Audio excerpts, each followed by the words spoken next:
बड़े घर की बहू। दीदी, कल आपके भतीजे का जन्मदिन है, आप लोग बच्चों के साथ आ सको तो बहुत अच्छा लगेगा।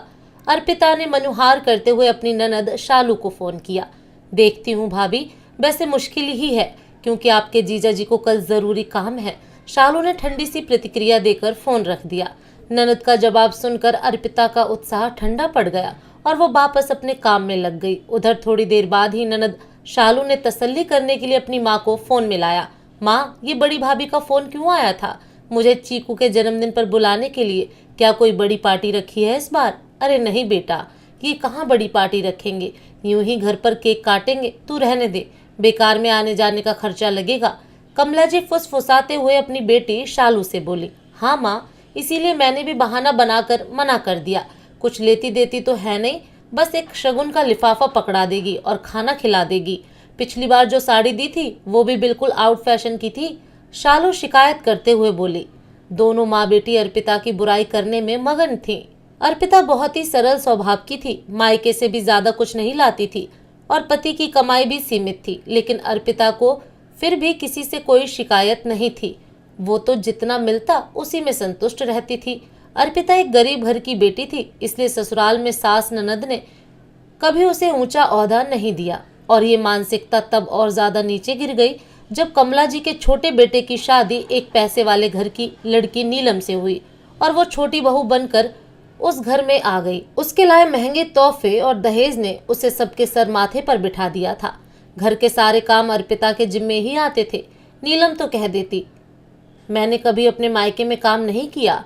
छोटे बेटे की नौकरी भी अच्छी लग गई थी तो उसने कह दिया, मेरी बीवी से काम नहीं होता तो ना सही, एक काम वाली रख लो, लेकिन घर में कलेश नहीं होना चाहिए। इस पर कमला जी बोली, काम वाली की क्या जरूरत है, पहले भी तो घर के काम होते थे, अब भी हो जाएंगे। सिर्फ एक छोटी बहू ही तो ज्यादा हुई है घर में, एक जने का काम ही कितना होता है जो अलग से काम वाली रखेंगे। सास और पति की सह पाकर नीलम अब और भी बेफिक्र हो गई थी। वो तो बस सजने संवरने और घूमने फिरने में ही लगी रहती थी। कभी मायके में कोई फंक्शन होता तो कभी पति के साथ चली जाती। अर्पिता कुछ कह भी नहीं पाती थी, बस पहले की तरह ही जिम्मेदारी से हर काम करती रहती। सभी सिर्फ अपना अपना स्वार्थ देख रहे थे। अर्पिता के बारे में तो कोई कुछ सोचता ही नहीं था। चीकू का जन्मदिन तो बुआ के इंतजार में बीत गया, लेकिन शालू नहीं आई।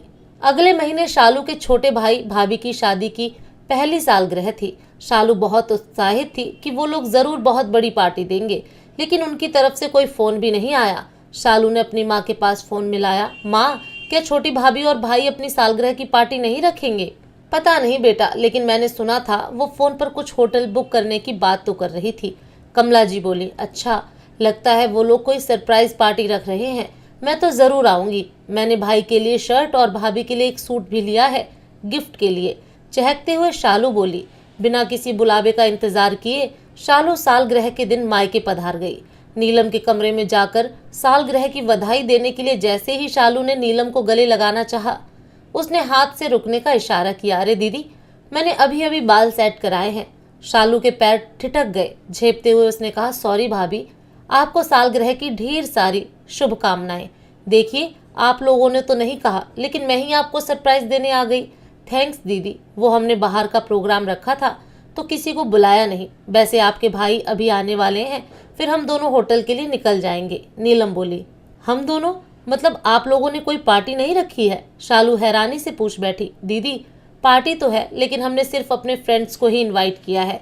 वो क्या है ना, वहाँ ड्रिंक वगैरह होता तो फैमिली के बीच कंफर्टेबल फील नहीं होता। हाँ, हम आप सबके लिए खाना ऑर्डर कर देंगे, आप सब खा लेना, हमें तो आने में देर हो जाएगी। नीलम बेरुखी से बोली। शालू नीलम की बात सुनकर स्तब्ध रह गई। बड़ी भाभी ने तो आज तक परिवार के बिना कभी कोई सालगिरह या जन्मदिन नहीं मनाया। केक हमेशा माँ ही कटवाती है, कितने मनुहार करके सबको बुलाती है, फिर भी हम नखरे दिखाते रहते हैं। और छोटी भाभी ने कितनी सहजता से कह दिया कि फैमिली के बीच कंफर्टेबल फील नहीं होता। शालू अपना सा मुंह लेकर माँ के पास लौट आई। नीलम और छोटा भाई तैयार होकर निकल गए और कमला जी भी उनका मुंह देखती रह गई। ऑर्डर किया हुआ खाना आ चुका था, लेकिन उनके गले से निवाला भी नीचे नहीं उतर रहा था। अर्पिता ने आकर पूछा, दीदी आप लोग खाना क्यों नहीं खा रहे? बहू, वो मेरे पेट में गैस बन रही है, मैं ये भारी खाना नहीं खाऊंगी, तू मेरे लिए दलिया बना दे।